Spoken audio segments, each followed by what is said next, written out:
Hi guys, welcome to my YouTube channel. Today my guest is Antara Lahiri, who is an editor. So do watch the whole video, like the video, subscribe to my YouTube channel. So, Thank ma'am, my first question is like, what inspired you to become an editor, ma'am? Why you choose editing?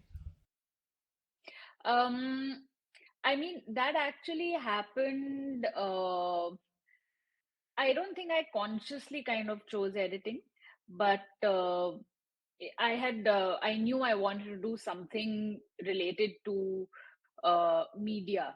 It was as broad as that because I was right out of school and it was very early days for, like OTT and all had not happened at that point.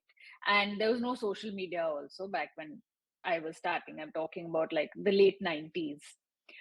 So it was anyway, like no one knew how to even access a course that kind of offers this kind of this sort of education. So I just happened to, because I was applying for a bunch of courses, I happened to see that there was a course available at St. Xavier's, Calcutta.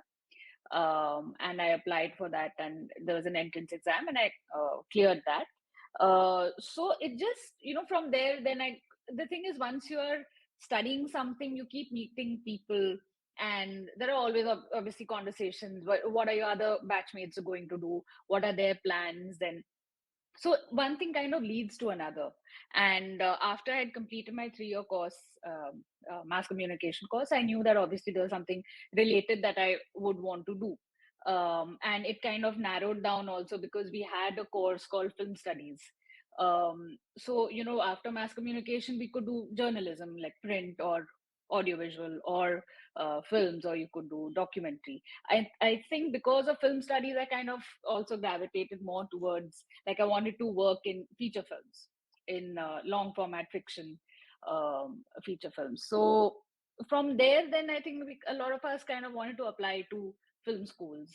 So some of us applied to FTII, some applied to SRFTI. So that whole process kind of happened fairly easily. And I had also applied to editing because I know that obviously in mass communication we had done a little bit of editing, so it was something that was very interesting to me. And also logically, I think at that point there were very few, like the direction course, everyone wanted to apply for that.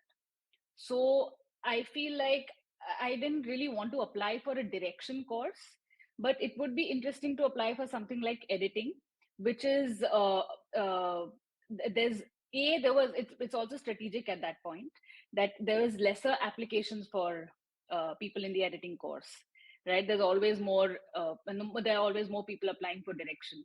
So in that sense it was also strategic. And once though I applied, and I think I was waitlisted. Yeah, I was waitlisted both places, at SRFTI and FTI. So then I worked for a bit in Bombay, and yeah, and then because I was working in television, you have to be very involved with the edit process because you have to send out masters almost on a daily basis. So you have to literally be in the edit studio. So because of that, I saw the edit setup very closely. I learned a little bit of editing that time. I think everyone was using Avid. um, so I think it also helped that I knew, okay, I'm going to get into something which, a, of course, from a strategic point of view, it's better to apply for editing, but also it was not something that I was hesitant about. I was like, okay, this is an enjoyable process and I have to live with it for 3 years at least. So it made sense to kind of move on, go ahead and apply again. So yeah, that's how editing, like, the thing is that I also feel that back then it was very difficult because there's such little information available. mm, you I don't know many people who consciously got into it saying कि मुझे तो editor बनना है तो मैं editing करूंगी, या I don't think a lot of people, at least none that I know, kind of got into it with that career driven uh, goal, in a sense. I think people are a lot more, because people have realized that there are careers in these fields now. Now they apply with a lot of clarity, which personally for me, I didn't have any clarity. I was just like, okay, this, and then, one becomes an editor. Okay. And ma'am, what was your like parents' reaction when you said you want to go to film school and you want to become an editor? Mm, So parents, again, as I said at that point, no one knew anything about what was happening. Even the course that I applied for, the mass communication course, was so expensive because all the other courses which were in Calcutta had like the amazing universities, Jadavpur University or Presidency College. I think it was like the fee was some 9 rupees per month.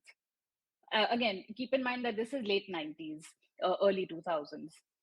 So 9 rupees a month. And the course that I applied for, it's Xavier's Mass Communication. That course was, I think, at that point, some 800 rupees. So from a perspective of like where a lot of us come from, a middle class or lower middle class families, it's unthinkable that that is the kind of money you're going to spend for a course that no one knows about. No one knows if there are career prospects, after you spend so much money. So for a very, very middle class family like mine, obviously they were not supportive. And in retrospect, you understand why they weren't, because it could very well be money down the drain, right? That it's an unheard of course, unheard of, like what happens, what do you do after that, what are the jobs, no one knew. So I think everyone was very shocked that I gave up. I had been selected in some course in presidency, some I think sociology in presidency, and some comparative literature or something in JU, which is Jadavpur University, and they were really shocked that a lot of relatives were very shocked that I gave up all of that and took up this relatively unheard of course. So yeah, that was their reaction. And ma'am, you consider your FTI days were the most important days in your career? Yeah, for sure. Yeah, I think FTI days definitely were. I don't even know. Again, as I said, I've never thought of like a career really. I just went from like okay, went from this to that, and I still don't plan on what I want to do and all of it. So for me, it I would say it was a very important step in my life in general, not only from a career point of view. I suppose from a career point of view, it makes sense because I know that when all of us would discuss and students like people who are applying and stuff, everyone would say that it's very important to have that film school ka thappa, as they call it. That film school stamp is very important, FTII or SRFTI and all of that. um, so you are, I suppose, at one level seduced by that initially. Uh, and for me, I didn't even know why. I was just like, oh, okay, hoga kuch. Okay, that stamp is important. Okay. But then once you're there, it's a lot more. I think people who've studied there, we were there for the 3-year course. Uh, I'm sure there are very few people who will say that it wasn't a turning point for them. Um, because just in terms of see, we didn't have Wi-Fi or internet or anything. Again, keep that in mind. I'm talking purely from a space point of view. I'm not talking from an amenities or infrastructure, uh, job placement dete hain, not that perspective at all. But I just feel that the amount of time, for me personally, speaking for myself, that I got, the amount of time I got with myself, they had an amazing library, still do have. I don't know. It's a little different now because they've restructured it and remodeled it a bit. But we had this beautiful library, and I've spent so many afternoons just sitting and reading. There were a lot of books I'd read that were last issued in the 1970s, for instance. And this was like by then it was 2004, 2005, 2006. So it was so interesting to read a book which last has been, kind of issued in the 70s, and you'd wonder why that was the case. And but you'd also feel so like just being in a library like that which had really rare books on cinema, very rare books, even like a lot of magazines that you can't access very easily, and archival copies of, say, Sight and Sound. So all of that really helps you, and you can spend hours. Also, what happens once you start working, what happened to me personally, is that once I came to Bombay and I started working, I realized that I don't have that luxury of time where I can just sit and endlessly read books on film or music or whatever it is. So that time is very precious. That 3 years, of course, you learn, you know, about films, you learn about editing. Like, for instance, we would have our classes on editing and blah, blah, blah. The thing is, in a film school, it's not, I don't feel someone can force you to, and even in any school, actually, no one can force you to absorb information. I feel like a lot of times people join film school thinking that magically they will just become brilliant and they will become great filmmakers. No, you have to take initiative. You have to put in the effort to understand things beyond what are in the syllabus.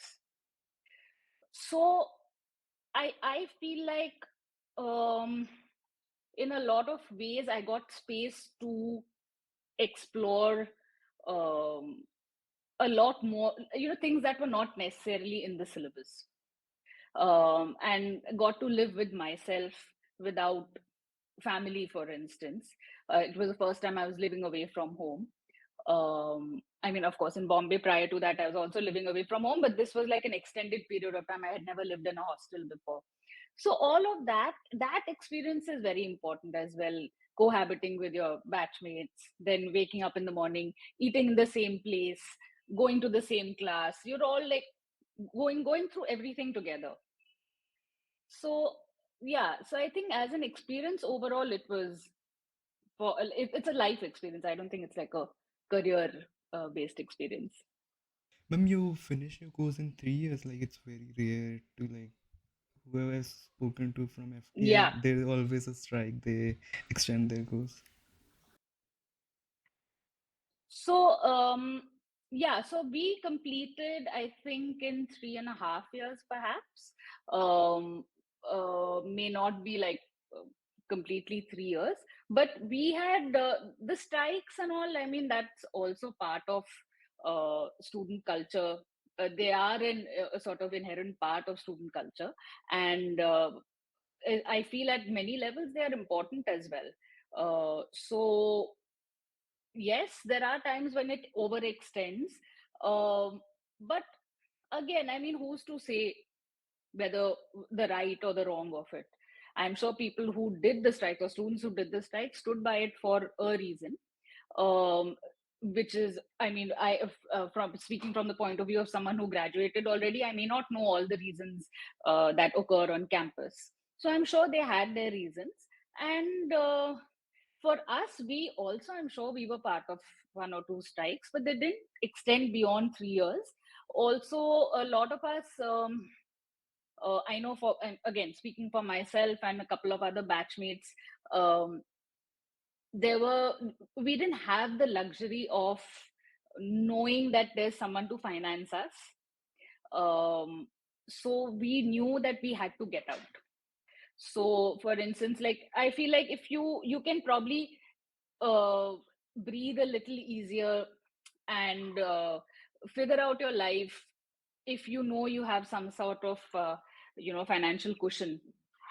But for a lot of us at that point, like, so many of us didn't even have computers. Actually, I think maybe only one person or two people in our batch had like those Windows desktops. So even mobile phones, we started getting them much later, very basic handsets and stuff. But so it was not like there were, the profile of students was also extremely, like, the people who had to kind of make ends meet eventually. So a lot of us, and we used to have frequent conversations about that as well, that we really need to get out because we have to start earning money and we have to start making a living. So I think that was one of the reasons why we also, a lot of us kind of left FTII by like 3.5 years or so. Ma'am, in today's generation, like internet is so easily accessible, foreign films are accessible, and we have editing software which is free. So, ma'am, Mm. nowadays, you if someone wants to become an editor, like you would say, go to a film school or don't go to a film school. So, it's a very personal question actually, because again, going to a film school for 3 years, or whatever, like if you factor in that there may be strikes or whatever, you say, okay, 5 years, you have to plan ahead, or blah, blah, blah, all of that. Or even if you go to a film school which typically doesn't have strikes, there are some private film schools as well, right? Not only government run film schools. The thing is that it's a matter of finances. If that person can afford to pay for themselves or have someone who can pay for them for those 3 years, I think that's a very critical decision, firstly. Second, in terms of age, you are going to invest 3 to 4 years in education, in further education. Um, it's a lot of time, for sure. If you do have the luxury of time and finances, and you have the sort of, you have the will to uh, kind of take out time for yourself and for your whatever career, if that's what you want, then sure, then film school makes sense. But if you don't have the luxury of time, finance, and like you don't have the correct circumstances that can help you sustain those 3 4 years, then obviously it's better to just intern in the first place, and instead of going to film school, you intern with whoever you want for about a year, and then you get the necessary skills. Okay, okay.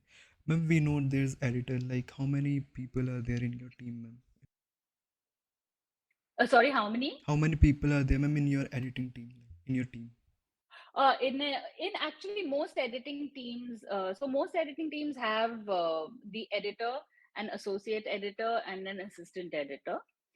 So that's pretty much across the board. That's how it is. On some projects, sometimes they have two associates or they have two assistants, one associate. So depending on the budget, of course, that is provided by the production, and also depending on what the requirement of the project is. If it's something that has a lot of scale, has a lot of footage, obviously makes more sense to have more people in the edit team. And ma'am, what do they do? Because you have recently posted a story where you have explained what does an assistant editor do. So if you could tell what they do. Yeah. So actually, as I had actually taken screenshots of an assistant editor from a Twitter handle that I follow, and I really like that the first thing that they mentioned is that they make the editor's life simpler. So in a nutshell, that's what it is, just making the editor's life simple in whatever way you can, to begin with, obviously, to make sure all the footage is synced, because picture and sound is given to you separately. You need to make sure it's synced, and sorted in a manner which helps the editor kind of find access the material easily. So if there's scene number 15 which has 8 shots, and scene number 17 which has 20 shots, I should be able to find those 8 shots and 20 shots very easily, um, without having to say call up the assistant and ask where are they. And in fact, organization is so key to any film or web project, that in fact, like, there's this thing that even if the editor is unwell or dead or whatever, you should be able to, the assistant should be able to, or a second editor who comes in should be able to find what is kept where. That is the level of organization that is expected, that there's no surprises in terms of management of the data. So that is essentially one part of it, which is during the shoot you have to manage all of that. um, the associate is meanwhile doing lining up the footage, so the editor and maybe sometimes the directors or the showrunners, producers, they can keep looking at the footage and seeing if they need to shoot a little more something, or shoot a patch here, shoot an insert there. And once, like, we get into the flow of the edit, the editor's cut is made. Nowadays we have to pack those off to, after editor's cut there's a director's cut, then there's a producer's cut, and it's packed off to the network, if you're working with like Netflix or an Amazon or something like that. So those exports, the assistant has to be very clear on what settings to be used, because there are specifications. It's not like you can just send whatever format you want to send on that particular day. So there are specific settings and formats and specifications that you have to follow, and you have to be aware of those. Um, and Also, most importantly, once each episode or whatever the film, each reel, in case of a film, each reel is locked, you have to make sure the reel or that episode goes to various other departments, so like sound and background music. And you have to, even like nowadays there a lot of shows have very heavy visual effects, because we do these pop-ups, social media pop-ups, and messages popping up on screen and stuff. So you have to kind of mark each visual effect shot with a unique name, and then send that ahead to visual effects. And every department also keeps sending material back to the edit. So you have to be very precise actually and there are so many versions of the edit that are made. So if like 10 versions of the edit have been made, and you have mistakenly sent the seventh version of the edit to some department and not send them the 10th, the latest version, there's going to be a mismatch when you get back material from, say, background music, who's worked on the seventh version, and what you have in the edit is actually the 10th version. So that's how sharp an assistant really needs to be. Ma'am, they say like editors are considered as invisible artists. So do you agree Yeah. with this statement or you don't? Um, Yeah, of course. I do feel sometimes that we are also conveniently, like editors are conveniently invisible artists, because most people do realize it's not like most people don't realize how important editing is.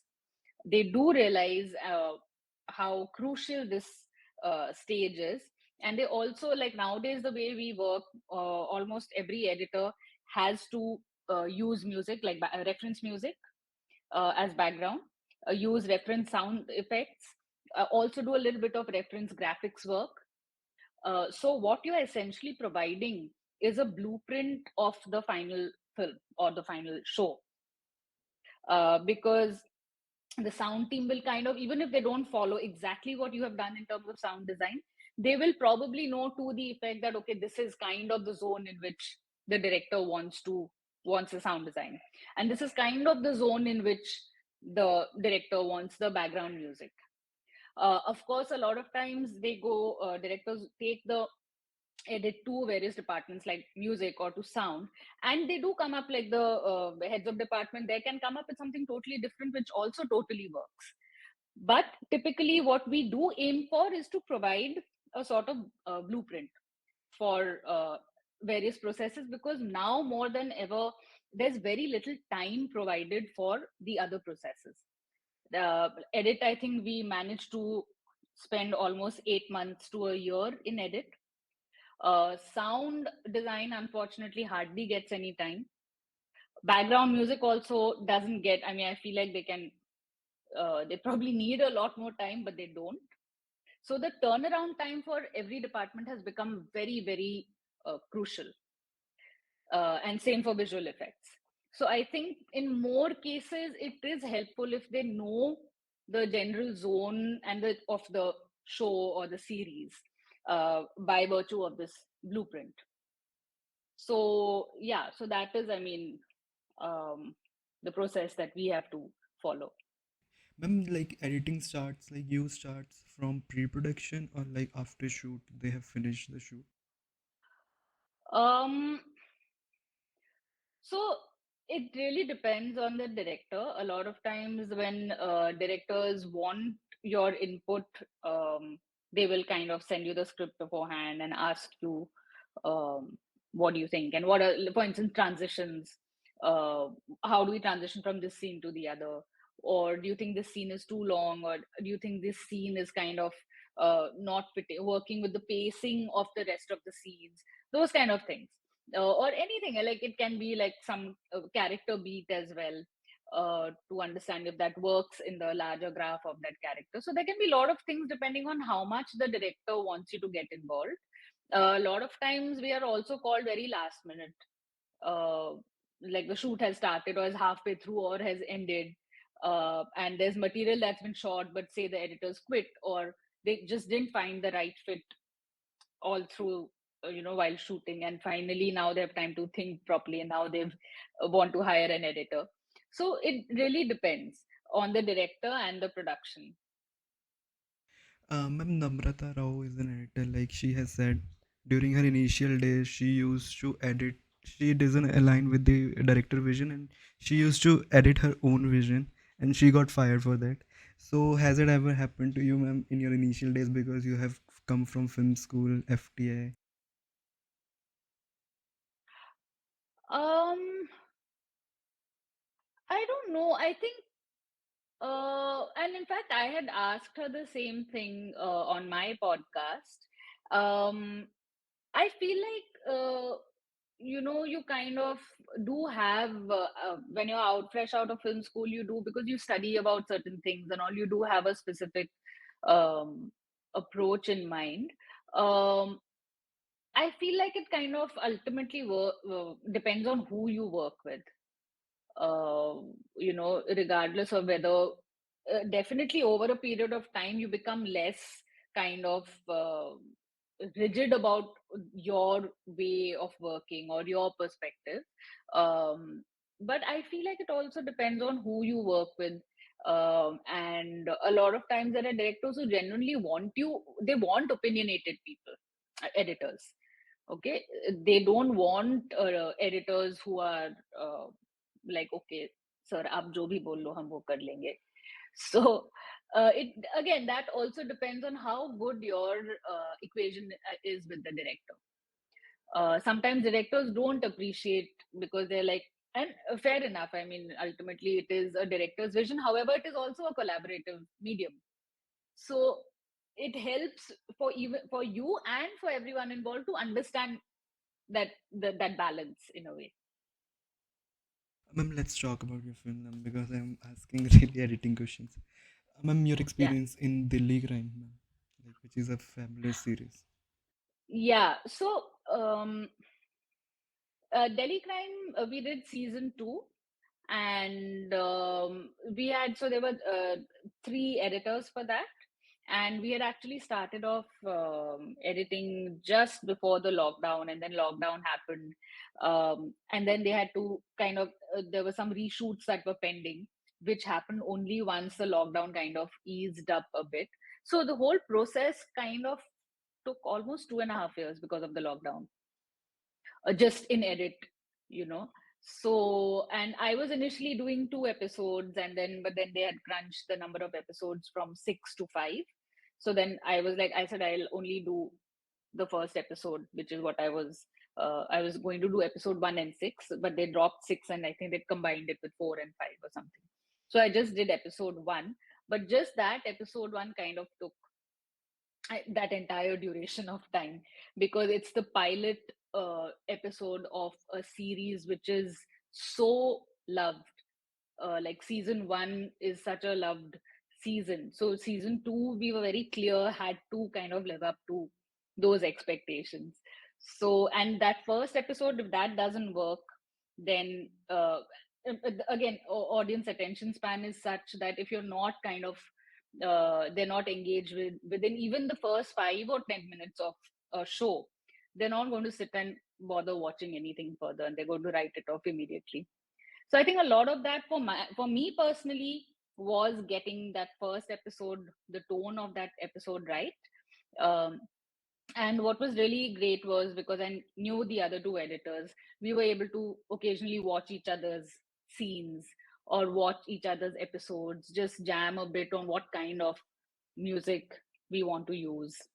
Um, and we had a running joke where they complained that I took, so we had these b-roll shots, and I really filled the first episode with b-roll shots, because actually the first episode for most crime dramas is about setting up the crime, which can be quite formulaic, it can be quite boring.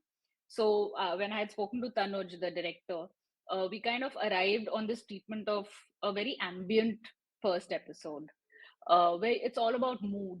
because the plot and like what happens, they get the old people get killed, and then the cops kind of walk through the house. Those are beats that are still the traditional crime drama beats, but we want to add something more to it. Like there has to be an additional layer where you're also understanding the socioeconomic uh, kind of situation of that city at that point. Why are these crimes happening? You're kind of trying to explore that visually. Um, that, you know, because we have to show the haves and the have nots. uh, so that is what we wanted, just visually. We didn't want, there's a voiceover in the beginning as well, but the visuals also kind of tell you they contextualize the crime in a sense. So the editors had a standing joke where the other two would always say, Antara has taken all our b-roll shots and put them in the first episode. But yeah, it was, I think it was a very intense but very it was a fun experience, because like the two editors were also people that we had a very open conversation always. And we were very open to ideas from each other as well. The director also, although was in LA, but it was good fun to be able to jam. He's very open about, again, taking feedback from the editors. And uh, you know, we were very clear that we wanted certain kinds of b-roll shots. So that in itself was a whole discussion. So we would give examples, send examples, write down extensively this, lists and lists and lists of what kind of shots we want. And he was, again, not every director is so open to this level of collaboration. Even musically, he would ask us what kind of you know, what do you think it should sound like? And so one of the things that I had discussed with Tanuj, for instance, is like the sounds which typically you would hear as sound effects, like ambulance. Like in a crime drama, what are the sounds you hear? You hear like ambulance or a police siren, and you hear, for in this particular case, there people are being killed by with using hammers. So, is there a way to treat these sound effects as music instead? So that now, if you hear a lot of time, like there's this very eerie piece of music which our music director has just like done a phenomenal job with the music scape. It's a music scape. You can't even call it an OST or a score. Uh, it just seamlessly blends sound design and music. So now this sort of thing has to be collaborative. Um, and so I mean, we are very lucky in a sense that we've all found a way to work with each other. And it's obviously not easy. It's not like it was like amazing and like we were in it from the word go, but all of us were aligned that the show has to work and that the show is bigger than all of us. So I think that really helped in setting the tone for our all of us, you know, our working relationship. But 2.5 year for a series, like, is it a lot? Do you think, or is it average? Like it happens in every series. um So, 2.5 years for this particular series, because again, it's, you know, it's a follow up to a fabulous season one. So one cannot, and none of us wanted to be in a position where it's going to be any lesser than the first season. So that was one. Secondly, there was a lockdown, so it, I mean, even if people wanted, they couldn't make, you know, hurry up on it. But I would say typically any series does take from end to end, from shoot till your deliveries or master deliveries, does take a year and a half. And ma'am, Toothberry, ma'am, if you could share your experience, Toothberry. Yeah. So Toothberry again is something that I was very keen to work on, because it's not a genre that I have done before, and nor is it a genre that is actually explored popularly. Um, and I think like this whole thing with the witches and vampire story and done, like Pratim did it in a very novel sort of way, and he set it in a city that I'm familiar with, which is Kolkata. So all of it was just, it was like such a great thought and such a great idea to be a part of. And again, very visual effects heavy. That was, I think, a massive challenge on that on Toothbury in particular, because it's also not the kind of visual effects that we are used to doing extensively. Like, we can do cleanups and we can do wire removal, we can do pop-ups, social media pop-ups and all of it, but to do things where there are teeth, then teeth, the one tooth is breaking, then some blood is there, some weird underground vampires living underground. How now it's so out there that I think just executing that, then there's some crazy fight sequence that happens in the last episode. Um, to kind of explain that, then get that done, it's a very time consuming process. So I think a lot of the time that we spent on Toothbury was in visual effects. Um, I think the edit was pretty much, it was not something that we had to really agonize over. um, I had a very large team. That was, again, when I say that, the size of the team depends on the project as well. I had a very large team on that. So I was actually editing the first and the last episode, and I was supervising editor on the on episodes 2 to 7. And I had hired 3 editors, very young editors actually, who I had worked with in the past. So they were kind of doing their cuts, and then I would get in the final stages, I would kind of take over the edit, and I would obviously keep giving input all through it. And we had, if I'm not wrong, 1 associate and 2 assistants. So actually it was, so 3 editors, 1 supervising editor, 1 associate, 2 assistants. Very, like, quite a large team, and we had like three, I think, systems available, 3 or 2 systems available for us. um, so yeah, that was also, it was a very intensive project. In terms of, also, like, a show like this, you do need to arrive on themes, because there are so many kinds of genres within that. It's also a rom-com, but it's also a kind of this fantastic universe that is being created. There's also elements of drama. There's also some tragedy. So there's it's very difficult to find one sur for a show like this. So you kind of try and explore themes. Like, there'll be the romance theme, there'll be a comedy theme, and which kind of, they're things, the elements that you hear over various episodes. Um, and that's how you kind of weave the tapestry of that story through episodes, and kind of merge them, and you can kind of look at them as one story.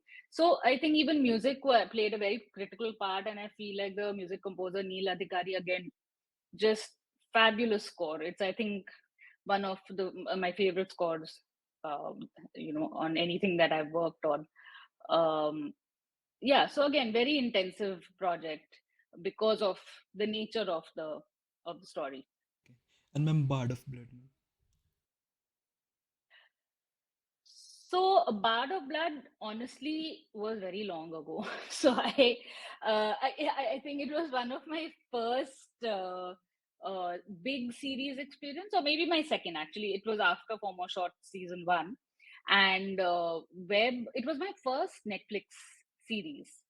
I had done Former Short season 1, which was my first Amazon series, and series was still in a very nascent stage. I think it would probably be 2019-ish, if I'm not wrong, 2019, 2018, perhaps. Um, so again, it's like, you're still understanding what is the language, because the language is very different from feature films, which is what I was trained in. um, so you're trying to understand what is the language, the audience is very different, the medium is so different. uh, Now, like, over a period of time, and you have conversations with the executives and all of it, you understand what is the language, what does that audience want. So all of that was at a very nascent stage. And so there was, a lot of experimenting with the way in which we are, the treatment of that story, because again, it's a spy story, the tropes are kind of familiar. Now, how do you make those tropes interesting? That is really what one was hoping to achieve, I guess, in the course of that story. And again, very interesting in terms of music and the soundscape. Um, but I think that also took fairly long, if I'm not mistaken. That went on for a while as well.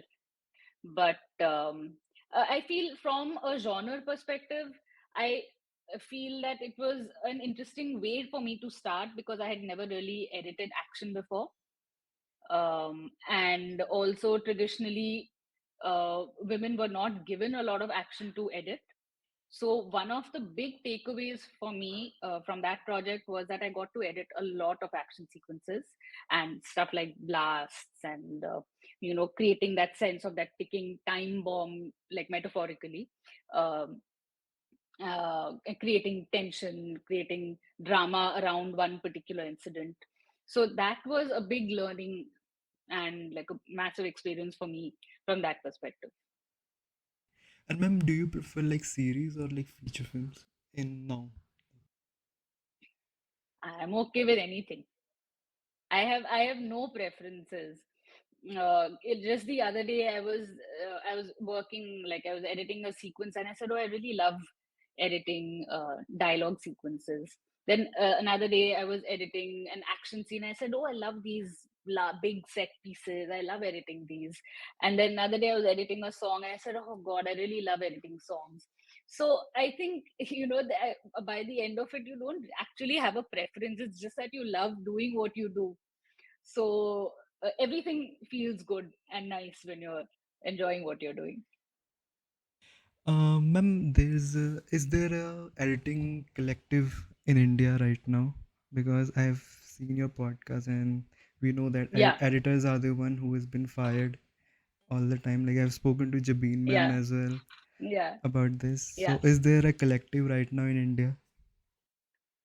So from the perspective of I would say it's the collective that we have, the Film Editors United is the name of the collective. It's a very informal kind of, we have a Facebook group and we have a Gmail group.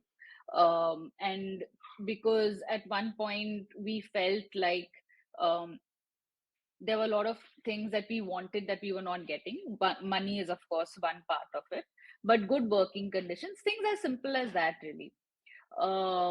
So we were not getting like basic access to, like, a lot of us, like good food, clean water, basic hygienic conditions. So that's when we kind of and more so over the lockdown, actually, because a lot of people were expecting that we would be visiting edit studios even in the midst of lockdown. So because of those kind of expectations, I think a lot of editors said, "Oh, are you also facing this? Are you also facing this?" Yes, I am being called in to edit, and I'm really afraid because I have old parents at home, elderly parents at home, or I have children at home, and if I go out and I bring back something, which is entirely possible at that level of uh, you know uh, of COVID, who is liable? Who's taking responsibility? Is anyone paying my medical bills? Is anyone going to pay my family's medical bills if I bring back an infection and they get infected? So these are real problems. So that's when I think a lot of, and we had the time to kind of even um, meet online and figure what can be done. So we had brought out like a letter signed by a whole bunch, and not just editors, mind you. That letter had directors, actors, producers, or everyone who agreed that editors deserve that basic respect. They had signed on. And we've also been kind of working now in the last 2 years, been working closely with the editors union. So there is a union.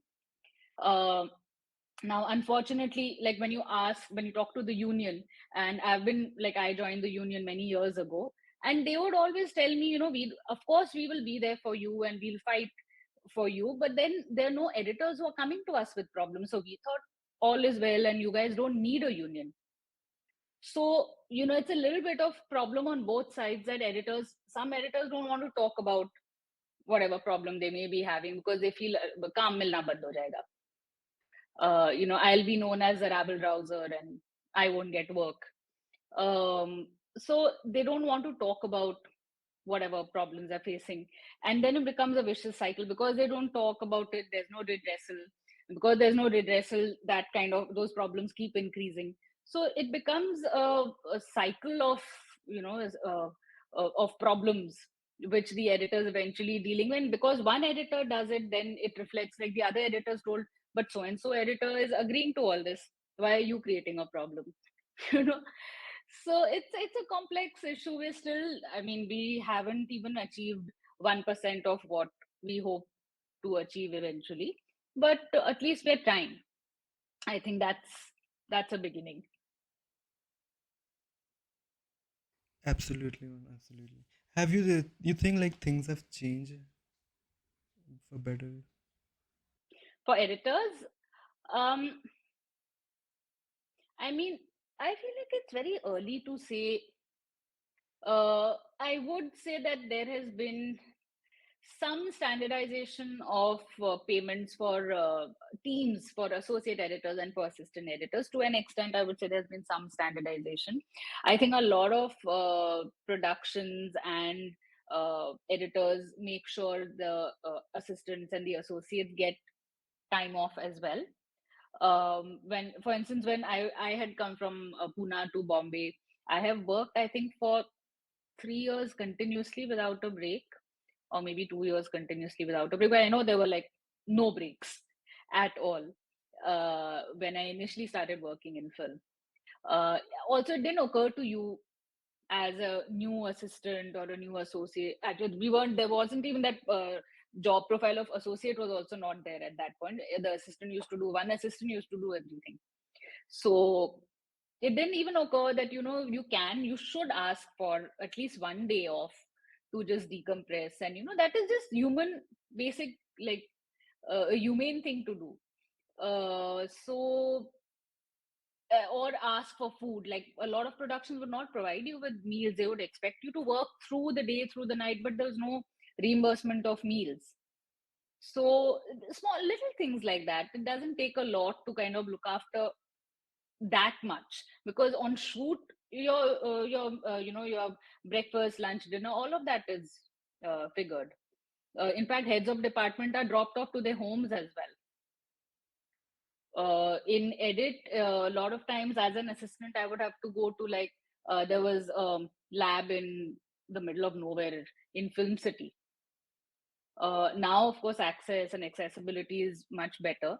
But at that point, you would have to, I'd have to take a train to, I think, I don't know where, Goregaon East, I think, and then figure out some way to take a rickshaw to go there. Then it'll be night, it'll be like 2 a.m. at night.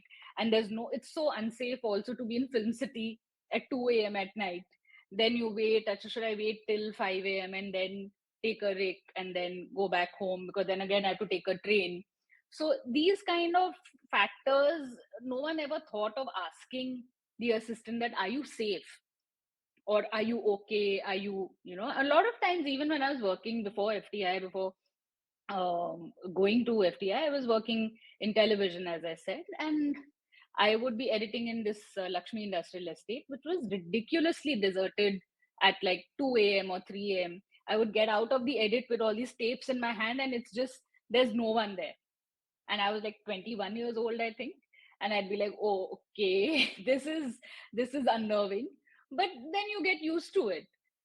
And because you're used to it, you don't think that it gets so normalized across the board. You normalize it, the productions normalize it. हाँ तो ठीक है ना, क्या हो गया? Editors का काम है 24 घंटे काम करना. That is, till date, a lot of old school productions talk to you like that. They've spoken to my assistants also like that and said, you know, आप लोग तो 24 घंटे काम करने वाले हो. So I mean, I feel like those things have improved now. A lot of editors make sure that their assistants get paid on time, get their meals on time, get their weekly day off. That sort of thing, I think, is, and a lot of productions also, to be fair, are very good with these things.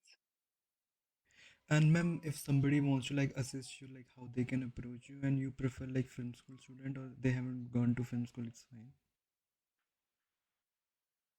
It's interesting that you ask this. because I have asked, I was recently having this discussion within the Film Editors Editors United Facebook group. roundtable, and you have also The asked. Editors Roundtable, yeah, but also we have a Facebook group, as I mentioned, and I raised this exact question because I was very confused as to who do I hire. Because as of now, I have my regular team, but a lot of times my regular team is busy with something else, and I do need to hire new people. And the same applies to other editors as well. So just the other day, I was talking to one of my friends, and she's looking for an associate. But it's very difficult to find people who can commit. As I said, now all the projects, you have to be there for at least a year. Um I do find that people want to move on much faster. So, they'll work for 3 months and they'll think, oh, now we know everything, and then they'll quit and they'll go somewhere else. And so I have worked on so and so project, and they'll use the name of my project, and even though they've only worked on it for 3 months, and then they'll go and take work on another project and get some experience there for another 3 months. So I mean, that's a very fractured way of working, and I don't think it helps anyone. So definitely, I don't think film school, or to me personally, film school or non-film school doesn't matter. Of course, it's helpful when you know the basics, like or the basics of continuity or eye line match. Like when you're cutting a dialogue sequence, it helps that that person is not cutting some, two random shots together where eye lines are not matching or continuity is not matching. So knowing those basics helps for sure. But end of the day, I do feel like those over a period of time you can teach or you can learn while looking, like you just sit at the back and kind of watch when the editor is cutting. I had my one of my associates who worked with me for a very long time, started as an assistant on Bard of Blood. And I found it so amazing that he would, this is Sinu Sadevan, and whenever his work was over or he had time in between his work as an assistant editor, he would just sit and he said, Ma'am, can I sit and watch? I said, yeah, sure. He would quietly just sit at the back and watch while I was editing. And that was his way of learning. And I found that this guy was so open to learning. Of course, he was very disciplined, he was very structured in his approach anyway, and very sorted in his approach, but he was also very open to learning new things. And so then after that, I took him on as an associate on, I think I did Ye Ballet after that. So I took him on as an associate editor on that. So I think it's just, and he's not a film school guy, but he's done very well for himself. He's editing independently now. So it doesn't take a film school education to kind of get you an assistant or an associate's job.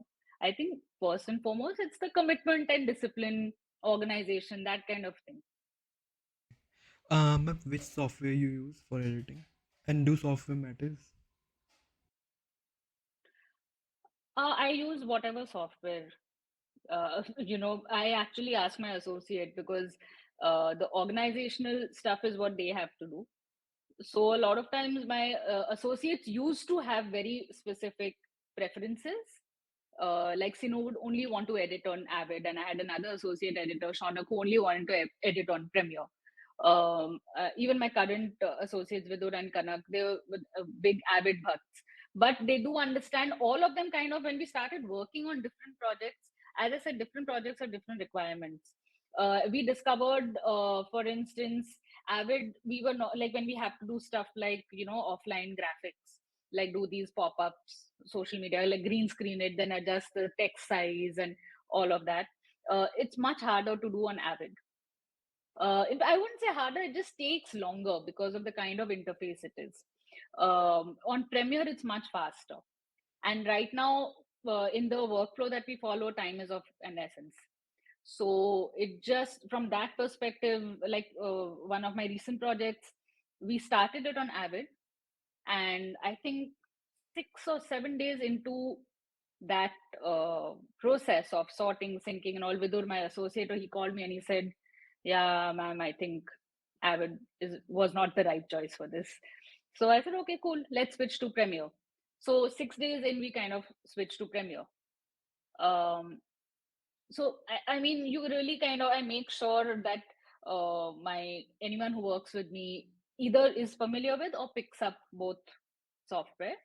And no, absolutely, I don't believe that software is what software you choose is important, but of course you have to know what what it is going to help you in, what is the project, and it's the project that decides the software. I don't think like I necessarily have to decide the software. Ma'am, when editing a scene, like how do you cut a scene? Like performance is the main priority or continuity? Like what is your main priority? I mean, it depends entirely on, again, on the nature of the scene. Because if, for instance, it's an action scene, then obviously to a large extent continuity will matter, and spatial continuity will matter. If you can't be like one punch is done in a corridor and the next punch is done in some other room, so unless, I mean, you're trying some very crazy kind of edit pattern, but typically you would want to ensure that there is continuity within a particular scene. And then if someone has stuck out their hand to punch someone, that punch should land somewhere. So those kind of course you would prioritize continuity in that case. If it's a scene which is dramatic, more dialogue based, which requires that performance should be prioritized, then you prioritize performance.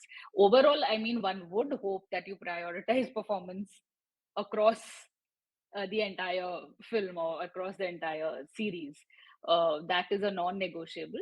But continuity specifically is, I think, more something you take into account if you're doing action or something like that.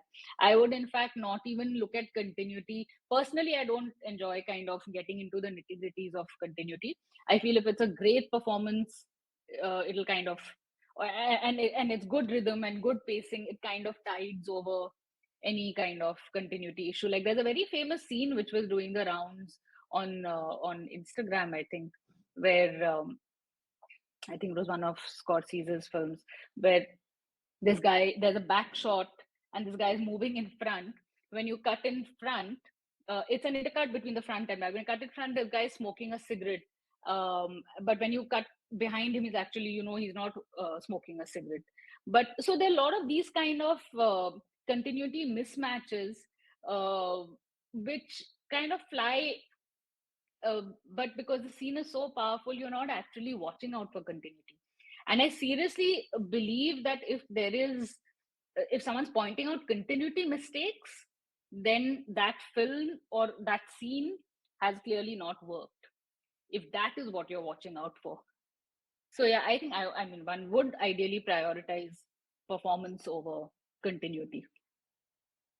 And ma'am, in your projects, like have you changed the structure of a film in any of? Yeah, I think that all of us have to do. And it one should ideally, if you find there is scope to kind of play with structure, which inevitably there is, because film kind of changes with every stage, from writing to when it's on the floors and you're directing, and when someone's performing it, because everyone has it's like Chinese whispers, na? That it'll keep changing with every stage. So it's never going to be exactly what it started out as, in someone's head. So by the time it comes to edit, again, it's a rewrite actually, in many ways.